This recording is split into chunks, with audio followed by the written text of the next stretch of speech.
Von Massentierhaltung spricht man, wenn viele Tiere einer Tierart auf sehr kleinem Raum in einem Stall zusammenleben. Vor allem Tiere, die wir Menschen essen, hält man so, zum Beispiel Rinder, Schweine oder Hühner.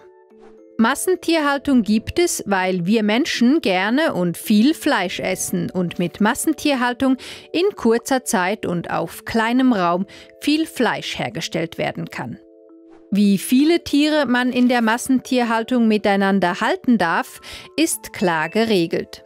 Schauen wir uns mal die Massentierhaltung von Schweinen in der Schweiz genauer an. In der Schweiz spricht man bei Schweinen von Massentierhaltung, wenn sich 10 Tiere eine Fläche teilen, die so groß ist wie ein normaler Autoparkplatz.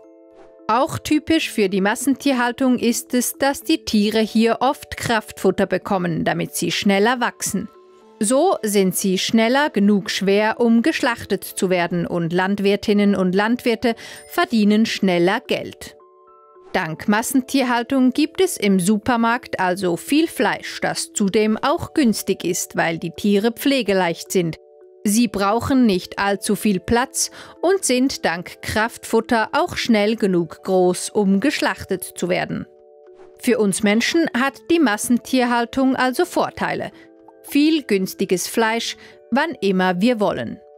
Für die Tiere allerdings kann diese Art der Haltung problematisch sein. Wenn Schweine im Stall so eng zusammenleben, kann das für sie großen Stress bedeuten und sie können aggressiv werden.